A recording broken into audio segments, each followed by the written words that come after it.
Oh, and I actually have a question for Stitch because this is something that um, it's kind of unique to me and him. So we are both of our significant others are Caucasian. So have you had like difficult conversations over the past week or so? Yes. Um, it's it's been Oh man. at first it was. I mean, well, it's important. I mean, obviously, I mean, same thing with Blue. Blue's got a Hispanic uh, girlfriend and wife. Sorry, my bad. Uh, um, so these are things that do need to be talked about, and I sort of had the eye-opening thing, and I don't want to put like her business out there completely, but it's just like growing up in California, like all of us did or whatever. We are used to civil unrest. Um, when I mean, only in California where we riot, not rally. I mean, that's in California. That's in California love or whatever. I mean, that's what it is or whatever. We're used to it. Just how people maybe in Nebraska are used to tornadoes and shit like that. We're used to people in the streets or whatever. And when they're pissed off about something, they're gonna let you know you're pissed off about it. Where it got a little bit close to home with Lila or whatever is because she works in one of these major cities, and we're all working from home. But her place of work, they're outside of it and they're graffitiing it and doing all kinds of damage. So it's mind blowing to her, and that's no fault of it. It's not her being naive to it or anything like that, but it's just when you're in certain places it doesn't hit home to you. Like, I mean, if I grew up living in fucking North Carolina or whatever, I have no concept of what it is to be down the road from a riot or what is perceived to be civil unrest. And like we've talked about before, America's had a history of civil unrest and riots and et cetera, et cetera. We all, for the most part, I believe we were all in California, not in LA proper, during the Rodney King riots. Oh yeah. So we remember with that, and where I'm sort of starting to change my tune because at first I told Leela, I was like, dude, this ain't no big thing or whatever. I've seen this movie before. I know how it plays out. It happened in '92. Blah blah blah blah blah. I ain't even stressing about this or whatever. Um, but for somebody who's never been there before, it reminded me of my first time when I experienced my first fucking hurricane. My first hurricane was Katrina or whatever. Jesus. So yeah, so it's like welcome to the big leagues or whatever. And like a lot of people were just like, oh, it's no big deal, whatever. But it's something. It was something new to me, and I couldn't grasp any concept of it. But to tie it back to your question, uh, she's had a lot of questions because she's been outraged. Well, she was she had a lot of questions why I didn't really care too much about the looting and the rioting aspect of it. Yeah, because we've seen it before. And I'm just like, yeah, I'm like, I've seen it before. I'm like, it's no big deal to me. And actually, one day we called my mom put her on speakerphone just so we could have some sort of historical uh, sort of wraparound about everything that was going on. But we've had a lot of interesting conversations because a lot of stuff that I presumed that she knew or should know, she didn't know. And I don't want to, if she's listening, I don't want to make it seem like I'm talking down to her or that the echo thing is messing with me. I can't hear when I hear my own voice talking. But There we go. Somebody when, fixed it. thank you. When she's asking me some of these questions, I need to remind myself she just doesn't know because it's no fault of it. It is that of hers. Like, I mean, and there's some stuff about Black history that I don't fucking know or whatever. I mean, Same way, like with the yeah. whole Black Wall Street stuff, we talked about it. I had no idea about Black Wall Street, and as Okay, much I'm as glad it it is, wasn't just me. yeah, I believe I mentioned that I had no fucking idea about it because we just some stuff gets glossed over in Black history, and I take a lot of pride being from California and having that inclusive relationship with all kinds of cultures, backgrounds, and diversity.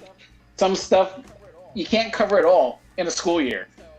So I missed over some of that, and I don't understand some of the historical points of that. And especially for somebody who lived out of state and just came here, or doesn't know what it's like to be Black or a person of color, they have questions. and so I can't be frustrated or mad or be like, what are you talking about? Why are you so pissed that they're breaking the windows at Target? Like, I need to like pause my like I need to, and you just need to like pump the brakes and look at yourself, be like, yo, Stitch, calm down or whatever. Because when I'm saying to her or that like I don't give a fuck about Target right now. I don't give a fuck about Walgreens or CVS, and like they're like, yo, oh my god, so this building is on fire and it's burning. I'm like, is anybody inside? No? Okay, well, okay. And like, it sounds cold and callous, and I'm sorry if that's just me, but I'm just they got like, insurance. I value. Yeah, I'm like, they're gonna pay for it if. And like then, well, if it's a small business, I'm like, well, I hope that they have insurance, but that's a risk when you buy and own a business. If the little coffee shop down on the corner of First Street and North Livermore Avenue is burned down to the ground, it sucks because I really love their coffee, but they can rebuild it. They're not gonna die over a $20 bill, essentially. And what I've done for myself and is I'm sort of kind of we're just gonna have conversations and we're gonna start watching like movies and historical events, because I would just like sort of ask, because everybody knows Martin Luther King. Racists love Martin Luther King. Let that sink in. Racists love to quote Martin Luther King or whatever. Yeah, I saw it this week. I did a whole like multiple minutes on this shit about them misrepresenting what the fuck he was talking about. Yeah. Oh, yeah. To fit their own needs or whatever, just like they do with the Bible. But that's a whole different discussion for a whole different day. Well, it's funny because like my intro for the podcast was going to be like, y'all guys love bringing up Martin Luther King about being a peaceful protest. You motherfuckers killed him. Like, yes. But what we have decided to do, and I just told her, I was like, I wanted you to think I'm like talking down on you, but I'm just going to just ask you like just some questions so I know where we can begin these discussions or whatever. So I'm like, don't give me like a full background or a book report. Just like, what do you know about Martin Luther King? What do you know about Rosa Parks? What do you know about Malcolm X, Emmett Till, George Washington Carver, the Montgomery bus boycotts, and just like sort of things in Black history that we kind of maybe assume that other people know. A lot of people don't have any idea, or they have like very limited idea in terms of, and maybe I'll get some grief later on, but like when I brought up the topic of like Rosa Parks or whatever, I was like, oh, so what do you know about it? She's like, bus boycotts, and they beat her because she was sitting in the back, and I was just like, I'm like, no, and I'm like, that's no fault of her for not knowing, because maybe they didn't talk about it in her school, or they just glossed over it like for a 10-minute period before recess. They're like, oh, bus boycott or whatever. Most people don't have any idea how long the bus boycott lasted. They assume that the crazy thing is that they assume that entire thing was just peaceful, that white people were just cool with us not taking the bus. Yeah. Or whatever. Like I literally, while they're walking to work. Wow. No, we laugh. We're laughing about this, but no, real talk. People don't know about this shit. I'm not laughing. I pulled it up because I was like, it was over a year, so I pulled it up and everything. And they don't know. I read through the Wikipedia. They don't know that she even fucking moved out of her seat. They don't know that. Yeah. I had to break down the like how it worked, because I was kind of confused, and I was like, I know if there were no one on the bus, you could give it up, but I was like, let me look it up so I make sure I have it right. And then as I'm going down just a plain old Wikipedia thing, it was just like, the day after that it happened, somebody came to Martin Luther King's door and shot through the front door with a motherfucking shotgun. Somebody took sniper shots at Rosa Parks. They were just shooting at people walking. It would just be like, oh, the black nanny who was not getting, like, the people that is taking care of your kids as a white American or whatever, you wouldn't even have the decency to give them a ride home back to their fucking home that they lived in. It's like, all right, I'll see you later, fucking, or whatever, and you would just let your help walk all the way home on the bad side of town, and whatever happened to her, while she was walking home, that was just part of the game, or whatever. People, teenage white kids, were just throwing eggs or throwing liquids on her or whatever. It just is what it was. People weren't just like, oh, there's a black lady that's just not taking the bus or whatever. No, they were fucking throwing shit, calling her names, and just belittling and doing all kinds of violent shit to her while she was protesting nonviolent. So miss me with that motherfucking talk about how people were being nonviolent and nonviolent was the way. Even when we were doing nonviolent shit, y'all were doing violent shit to us. But yeah, we've had that conversation, and we are sort of going through, and each day we're going to discuss something, watch something on TV or a movie, and I'm just going to answer her questions honestly, because it's important, especially as now a new father of a biracial kid who.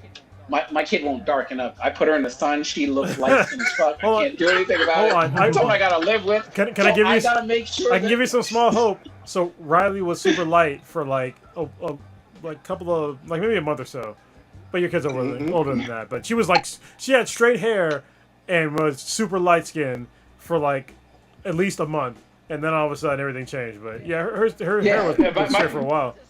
My sister was light. I wasn't even worried because my sister is crazy light skinned, same complexion as Storm. But my sister officially darkened out after 3 months. Yeah, it takes Storm because of this motherfucking quarantine. Oh, she can't get outside. Can't get no sun. Yeah, so I'm just like, God damn it, or whatever. So it's like when she does have questions about stuff, and let's say I'm not around, not because something morbid's gonna happen to me, but if let's say Storm comes home from school one day and someone made a joke saying, oh, you need to get to the back of the bus because you're black or whatever. I need to make sure that if I'm not there, her mother can explain to her in detail what those motherfuckers meant when they said that, and then give some historical context behind it and everything, because we need to educate future generations on this shit. And so it's something that we both decided, just humbly, that we're going to work on together as a couple. I'm glad you said that. You basically said what I wanted to hear, pretty much, so thank you. Me and K-Mac, it was last week, she was in tears on the couch, and I was just like, what the fuck? And she was like, when did you have the talk? And I was like, what? I was like, the fuck? I was like, well, you're like, but when a mama bear loves a papa bear. I don't mean to interrupt your story, but it's always that weird question, for me, Lilo asked me, when was the first time someone called you the N-word? And I was like, oh, well, huh? Not prepared. I was confused, and I was not prepared. I don't know, but it's happened. Yeah. So, that caught me all off guard, and the fact that she didn't know about that. But this is the problem. All right, this is part of the problem. Okay, is that people don't understand that there's a thing called the talk, and then once she realized that there was a thing called the talk, she was just like. I think her version of America, her picture of America kind of shattered. If y'all didn't know, if you listen to this podcast, because there's a lot of people that listen to this podcast that are not of African descent, or are not minority. So listen, there's a talk that pretty much every African American child has, every African American parent has with their children about how they're probably going to get treated when they grow up. And the fact that basically you're gonna probably be a second-class citizen for the rest of your fucking life, and break down the rules of being black, what you should and should not do, especially around Caucasians. All right, and she didn't know that Caucasians in power as well. Yeah, how to basically prostrate yourself to law enforcement, and she didn't know anything about that, and I was just like, well. Yeah, talks have happened, and then when she had to realize that she had to give, or we had to give, this same talk to our daughter, it hit her fucking hard, you know? So I was like, damn,